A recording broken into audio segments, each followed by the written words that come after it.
تو انشاءاللہ. تو آج ہم عرض کریں گے حسد کے محرکات کہ کون کون سے عوامل ہیں کہ جن سے حسد انسان کے دل میں پرورش پاتی ہے. محرکات حسد ہے.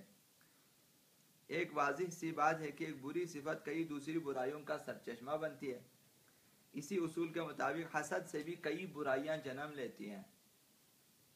کئی بری صفات بعض دوسری بری صفات کو جنم لیتی ہیں. تو علماء علم اخلاق نے حسد کے بہت سے عوامل بیان کیے ہیں, بہت سے محرکات بیان کیے ہیں, جن میں سے ایک عداوت, کینہ اور دشمنی ہے. عداوت ہے, دشمنی, جس کی بنیاد پر کوئی شخص اپنے دشمن کے پاس موجود نعمت کے زوال کی آرزو کرتا ہے. جب کسی سے دشمنی ہے تو اس کے پاس جو بھی نعمت ہے انسان آرزو کرتا ہے کہ دشمن کے پاس وہ نعمت نہ رہے. یہ حسادت ہے. تو ایک کینہ ایک عامل ہے, ایک سبب ہے جس کی وجہ سے انسان کے دل میں حسد پیدا ہو سکتی ہے. حسد کا ایک اور محرک تکبر ہے. جب کوئی انسان تکبر کرتا ہے اور مرض تکبر میں مبتلا ہے, اپنے آپ کو دوسروں سے برتر اور بہتر سمجھتا ہے کہ میں سب کچھ ہوں, مغرور ہے, تو وہ اپنی اس برتری کو اور اپنی اس بڑائی کو اور برقرار رکھنا چاہتا ہے. تو لہٰذا اس بڑائی میں مزید اضافہ بھی کرنا چاہتا ہے. تو لہٰذا ایک سبب یہ ہے کہ دوسروں کی نعمتیں اگر دوسروں کے پاس رہیں تو پھر یہ سمجھتا ہے کہ میری اس برتری میں کمی آتی ہے, لہٰذا ان کے پاس نہ رہے تاکہ وہ بالکل نیچے آ جائیں, کمتر. اور میں پھر لوگ ابھی دیکھیں دولت ثروت کی وجہ سے تکبر کرتے ہیں. یہی دولت ابھی لے لیں, ابھی آپ دیکھیں گے کہ ایک پھول جیسے مرجا گیا ہو, ابھی آپ دولت لے لیں, امتحان آپ کر سکتے ہیں. آپ 2, 3, 4 لاکھ مثلا 8-10 لاکھ روپے کسی کے ہاتھ میں دیں, بولے یہ آپ کا ہے, تھوڑی دیر کے بعد دیکھیں کہ اس کا تکبر کتنا بڑھتا ہے. آپ وہی لے لیں اس سے, کبھی کسی سے وہی ہم نے لے لیا آپ سے, اب دیکھیں گے وہ مرجا جائے گا وہیں پر ہی. دولت انسان میں غرور پیدا کرتا ہے, اطمینان پیدا کرتا ہے. وہ اطمینان ایک جھوٹا اطمینان ہوتا ہے جو انسان کو حاصل ہوتا ہے. جب دیکھتے ہیں جیب بھاری ہے مطمئن ہو جاتا ہے, میں مطمئن ہو جاتا. وہی اطمینان انسان میں کبھی تکبر پیدا کر یہ زیادہ ہو جائے پھر بہت مطمئن ہو جاتا ہے.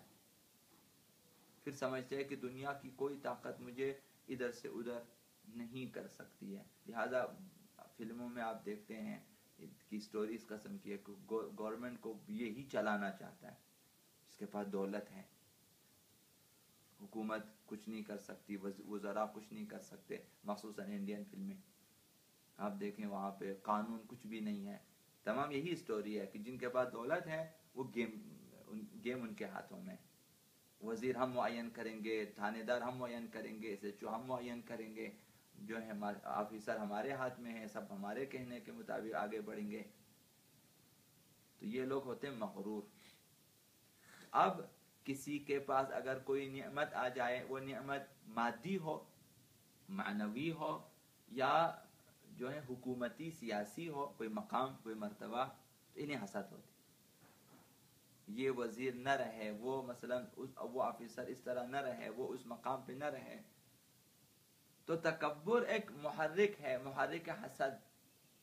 متکبرین کے دلوں میں ایک اور بیماری پیدا ہو جائے تکبر کی وجہ سے, وہ حسد ہے. لہذا دوسرے کے پاس کوئی نعمت دیکھتا ہے تو اس کے زوال کی آرزو کرتا ہے, کیونکہ وہ سمجھتا ہے کہ اگر یہ نعمت اس شخص کے پاس رہی تو اس کی بڑائی خطرے میں پڑ جائے گی, وہ بھی میرے برابر ہوتا جائے گا. لہذا وہ کہتے ہیں کم کریں. حسد کا ایک اور محرک حب ریاست ہے. ریاست یعنی دوسروں پہ, دوسروں کا سردار بننا, دوسروں کا حاکم بننا, صدر بننا, رئیس بننا, سردار بننا. حب ریاست, ایک شخص کو پسند ہے کہ وہی سب کا رئیس ہو.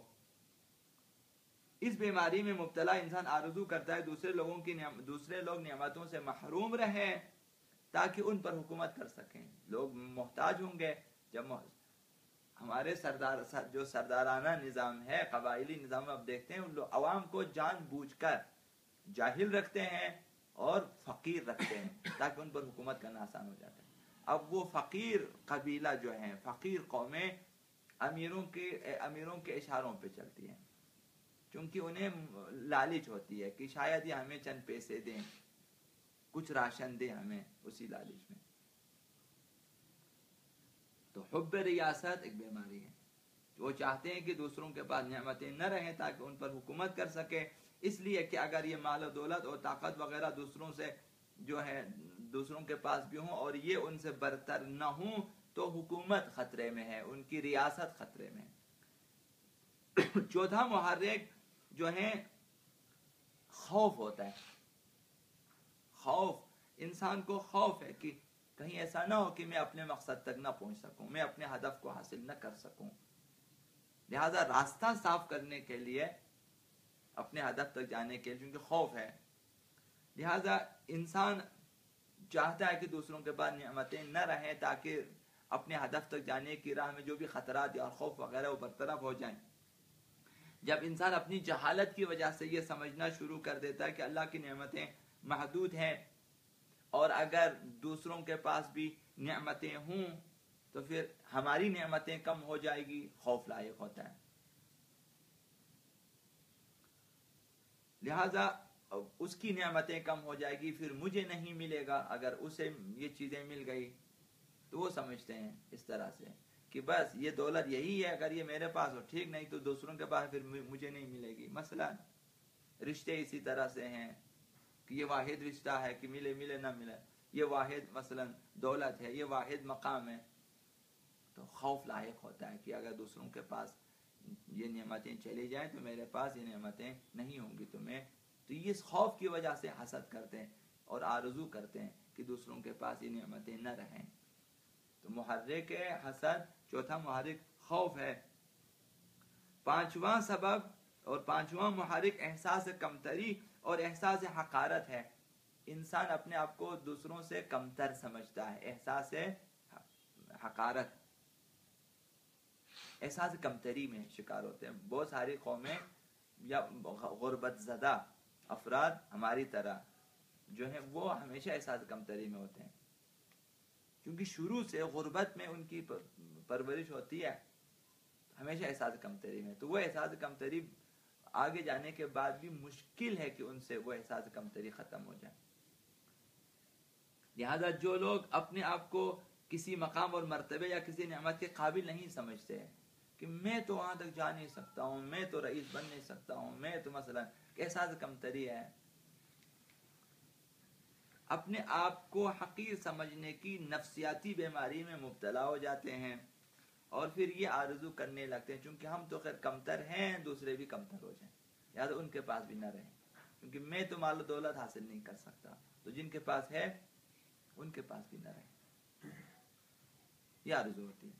تو احساس حقارت، احساس کمتری، یعنی فقر کی وجہ سے احساس کمتری پیدا ہو جاتی ہے، تنگ دستی کی وجہ سے احساس کمتری پیدا ہو جاتی ہے، تو اس صورت میں کیا ہے، انسان حسد کرتا ہے کہ میرے پاس تو نہیں ہے، تمہارے پاس بھی نہ رہے، ہم تو ڈوبے ہیں صنم، تم کو بھی لے ڈوبیں گے، اس طرح سے۔ چھٹا محرک جو ہے بخل اور خباثت نفس ہے، نفس کی خباثت، جب انسان کا نفس خراب ہو جاتا ہے، بخیل ہو جاتا ہے، کنجوس ہو جاتا ہے۔ بخیل انسان نہ صرف یہ کہ اپنے پاس موجود اللہ کی نعمتوں سے دوسروں کو فائدہ نہیں پہنچانا چاہتا، بلکہ وہ یہ بھی خواہش کرتا ہے کہ دوسروں کے پاس بھی نہ رہیں، بخل۔ در حقیقت یہ کسی انسان کی تنگ نظری اور پستی کی علامت ہوتی ہے، جو انسان کو حسد پر مائل کرتی ہے۔ بعض اوقات مندرجہ مذکورہ 6 محرکات کسی شخص میں یکجا ہو جاتے ہیں، حب ریاست بھی ہے، بخل بھی ہے، کینہ بھی ہے اور خوف بھی ہے، وغیرہ وغیرہ، تمام 6 کے 6 محرکات ان کے اندر موجود ہیں۔ یکجا ہو جاتے ہیں، بعض اوقات ان میں سے چند کسی میں جمع ہو جاتے ہیں، اسی نسبت سے اب کسی میں کم کسی میں زیادہ حسد پایا جاتا ہے۔ لیکن ان سب سے بڑھ کر حسد کی بنیادی وجہ عقیدے کی خرابی ہوتی ہے، ایمان کی کمزوری ہوتی ہے۔ اصل وجہ یہ ہے، اگر انسان کا ایمان مضبوط ہو جائے، پختہ ہو جائے، تو پھر انسان حسادت میں مبتلا نہیں ہوں گے۔ ایمان کی خرابی ہوتی ہے۔ جو شخص اللہ تعالیٰ کی قدرت اور اس کے لطف و عنایت اور حکمت و تدبیر پر ایمان نہیں رکھتا، وہ کسی طرح حسد میں مبتلا ہو جاتا ہے، ایمان نہ رکھنے کی وجہ سے۔ حکمت الہی کو سمجھنا چاہیے، جی ہاں، حکمت الہی کو سمجھنا چاہیے۔ خدا کی حکمت یہ ہے کہ بعض مخلوقات جانور ہوں، خدا کی حکمت یہ ہے کہ بعض مخلوقات نباتات ہوں، خدا کی حکمت یہ بعض جمادات ہوں، بعض انسان ہوں، خدا کی حکمت یہ ہے کہ بعض غریب ہوں، خدا کی حکمت یہ ہے کہ بعض امیر ہوں۔ حکمت الہی کا تقاضا ہے کہ بعض مؤنث ہوں، بعض مذکر ہوں۔ یہب لمن یشاء الذکور و یہب لمن یشاء اناثا، خداوند جسے چاہتا ہے مؤنث دے دیتا ہے، جسے چاہتا ہے مذکر دے دیتا ہے، جسے چاہے تعز من تشاء و تذل من تشاء، تؤتی الملک من تشاء و تنزع الملک ممن تشاء۔ سب امتحان ہے۔ حضرت ایوب پہ مصیبتیں آتی، امتحان ہے۔ حضرت سلیمان کو نعمتیں عطا ہوتی ہیں، حضرت داؤد کو حکومت عطا ہوتی ہے، امتحان ہے۔ سب آزمائش ہوتی ہے۔ حضرت سلیمان کو نعمتیں ملی، حضرت سلیمان کو بڑی حکومت ملی، اس وقت حضرت سلیمان نے فرمایا کہ خداوند مجھے آزمانا چاہتا ہے کہ میں شکر گزار بنتا ہوں یا کفران نعمت کرتا ہوں۔ حکومتیں تو حکمت الہی کو اگر سمجھیں تو جو کچھ ہے انسان اس پہ راضی ہو جاتا ہے۔ خدا یا تیری پسند اسی میں ہے تو ٹھیک ہے۔ چرا پائے کوبم چرا دست یازم، مرا خواجہ بے دست و پا می پسندہ۔ جب خدا چاہے کہ بے دست و پا رہے تو بے دست و پا رہے۔ حضرت ابو ذر کو ربضہ میں کیا کرتے ہیں؟ شہر بدر، وہاں بھی وہ شاکر ہیں، شکایت نہیں کرتے ہیں۔ تنہا بیٹی کے ساتھ، بیٹے کے ساتھ، بیوی کے ساتھ، چند گوسفند کے ساتھ، گوسفند بھی کھا جاتے ہیں، ختم ہو جاتے ہیں، بیوی بھی مر جاتی ہے، بیٹا بھی مر جاتا ہے، ایک بیٹی بچ جاتی ہے۔ حضرت ابو ذر شکایت نہیں کرتے، چونکہ پتہ ہے کہ خدا کی مصلحت اسی میں ہے، ائمہ اطہار اسی طرح سے ہیں۔ تو ہمیں حکم ہے دعا کریں، نہ حسد کریں، دعا کریں کہ خدا یہ تقدیر بدل دے، ہمارے حالات تبدیل کر دیں، حول حالنا الی احسن الحال۔ تو کوشش کریں ہم اپنے اندر تبدیلی لے کر آئیں تاکہ ہماری حالت بھی بدل جائے، ممکن ہے بدل جائے۔ اگر ہم شاکر نہیں رہ سکتے تو آئیں دعا کریں۔ بعض لوگ دعا بھی نہیں کرنا چاہتے، خدایا شاید اسی میں مصلحت ہے تو میں اس مصلحت کو بدلنے کے لیے دعا بھی نہیں کروں گا۔ بہت سارے دعا نہیں کرتے، اس لیے دعا نہیں کرتے کہ مجھے سب کچھ ملے، مزید ترقی کے لیے دعا کرتے ہیں، صبر کی دعا کرتے ہیں، آزمائشوں میں ثابت قدم رہنے کی دعا کرتے ہیں، لیکن بدلنے کی دعا نہیں کرتے۔ پسند ہے کہ یہی چیزیں پسند ہے۔ حضرت جبریل امین کو غالباً حکم ہوا کہ حضرت جبریل امین نے کہا کہ میں کربلا جاؤں، اگر امام حسین پہ سایہ کروں گا، کہ مثلا آزمائش کی، حضرت آقا امام حسین نے فرمایا کہ جبریل بیچ میں سے ہٹ جاؤ، میرا اور خدا کا معاملہ ہے، وہ جس طرح امتحان لینا چاہے امتحان لے لیں، تو اپنے پروں سے سایہ نہیں کر سکتے۔ جعفر جنی آتے ہیں کہ تو ہٹ جاؤ یہاں سے، یہ چیزیں مہم نہیں۔ لہذا حسد انسان کی حسد یہ خدا کی مصلحتوں پہ ایک قسم کا اعتراض ہے۔ تو انشاءاللہ العزیز کوشش کریں گے ہم لوگ کہ اپنے اندر حسد پیدا نہ کریں، بلکہ مصلحت الہی کو مد نظر رکھیں۔ ہم جس حال میں ہیں انشاءاللہ اسی میں اگر ہم راضی رہیں گے تو ہماری حالت بہتر ہو جائے گی۔